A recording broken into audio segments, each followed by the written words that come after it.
जुहार आपण जानिछन संयुक्त किसान मोर्चा सारा भारत वर्ष में आसंता 10 तारिख दिन जेल भरो आंदोलन डाकरा देइछे। संयुक्त किसान मोर्चार सदस्य हिसाब से संयुक्त कृषक संगठन बरगढ़ तरफ आमे भी जेल भरो आंदोलन के समर्थन देकरी बरगढ़ एसपी ऑफिस सामनानु एसडीपीओ ऑफिस पदमपुर सामनानु एवं अताबिरा थाना सामनानु आमर विक्षोभ प्रदर्शन हेबा बा आमे गिरफ्तारी देमु शह शह संख्यार आमे गिरफ्तारी देमु। आपण जानिछन आमर केंद्रीय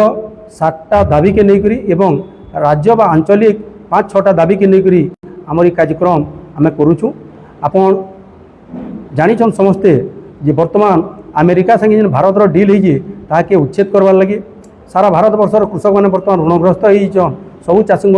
थरे ऋण छाड़ करवार लगी कृषिजात द्रव्यर उचित मूल्य तार संगे संगे बजार व्यवस्था करवार लगी घरोईकरण बिल जेनटा विद्युत रे अणा जाउछे ताके बंद करवार लगी 2025 बिहन बिल के आम संपूर्ण भाव में विरोध करूँ ताके भी बंद करवार लगी एंता आम केंद्रीय 7टा दाबी के समर्थन करथार बेले लोकल 4-5टा दाबी के ई जगह आम इनक्लूड करूँ। पहला दाबी हूँ जेन गला किछि दिन तले लघुचाप जनित वर्षा जनित क्षति जेन होती ताके उचित आकलन करी क्षतिग्रस्त चाषी मान क्षतिपूरण देवार लगी तार संगे जेन रासायनिक सार रही सब्सिडी युक्त सार आवश्यक मुताबक समस्त चाषी मान देवार लगी एवं इन्सुरांस एवं धान बिक्री एग्रीटेक के संपूर्ण भाव में हटावार लगी आमे जेल भरो आंदोलन डाकरा देइछु। जेल भरो आंदोलन रे शह शह चाषी माने आसबे एवं समस्त जेल जीवार लगी आम प्रस्तुत अछु। देखंतु विभिन्न समय देखा जाउछि जे कृषक माने सब बेले सरकार द्वारा लांछित होछंती एवं सरकारी सुविधार वंचित होछंती धान बिक्री करि पारु नाहंती सार सब्सिडी सरकार विभिन्न समय काटी दउछंती। आपनकर भारत एवं अमेरिका वाणिज्य चुक्ति रे आपनकर देखंतु कपा दुग्धजात द्रव्य फल पनीपरिया खाद्य शस्य सब प्रभावित हेब चाषी माने सर्वस्वांत हेबे स्मार्ट मीटर प्रचलन द्वारा चाषी माने खर्चांत हेबे उपभोक्ता माने अधिक आपनकर भरणा करिवे जो एग्रीस्टेक ना रे आपन जो इंश्योरेंस एवं क्रॉप माने मंडी रे जो धान बिक्री करबा पय टोकन व्यवस्था चाषी पंजीकरण समस्त सब जिनिस को गोटे सम्मिलित करी गोटे डिजिटल प्लेटफॉर्म करा ता पय माने आवश्यक सचेतनता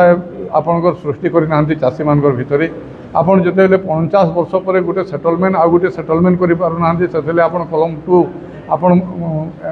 संशोधन करिकी आपन विभिन्न प्रकार सिविल डिस्प्यूट बढ़ौछंती। आपन देखंतु सार रो अभावी बिक्री चली से आपन टोकन रु चाषी माने तांकर जमी तुलन रे कम टोकन आसुची एवं एग्रीस्टेक द्वारा आपन पाखापाखि 60 ରୁ 65% चाषी पंजीकरण रु बात हेबे जो माने चाषी माने वंचित हेबे से माने ऋण पाइबे नहीं सार पाइबे नहीं क्रॉप इंश्योरेंस पाइबे नहीं तांकर शस्य जो अच्छी फसल को से माने मंडी रे बिक्री करि पाइबे तो चाषी करिवो कोन तापर सेति पई चाषी को आंदोलन ही एकमात्र पंथा सरकार प्रथम चाषी संगठन सहित आलोचना करंतु चाषी को तार सुगुण एवं दुर्गुण जोटा अच्छी ए योजनार सेटा बुझातु एवं तापरे गोटे आईन आपन लदंतु चाषी उपरे जोर जबरदस्त आपन विभिन्न योजना लदी देकरी कृषि क्षेत्र को आपन जदि कंपानीकरण करेंगे वाणिज्यिक करेंगे शिल्पपति पुंजीपति मान हाथ में जब टेकी देवा चाहिए ए लैंड एक्विजिशन जदि पॉलिसी सुविधा है बोली आप कहे इंश्योरेंस जमती आप देखो पाखापाखि 1,00,000 कोटी टंका विभिन्न इंश्योरेंस कंपनी फायदा नहीं ओडिशा रे आपन टाटा कंपनी 745 कोटी टंका मुनाफा करिछि किंतु सबुथिर दरदाम वृद्धि जिते होची चाषी तार क्षतिग्रस्त होची तेणु चाषी मानकर बरगढ़ जिले में गोटे समवेत आंदोलन 10 तारिख रे अगस्त क्रांति दिवस परिप्रेक्षी में जेल भरो आंदोलन एग्रीस्टेक को विरोध सारर सुलभ मूल्य रे जोगाण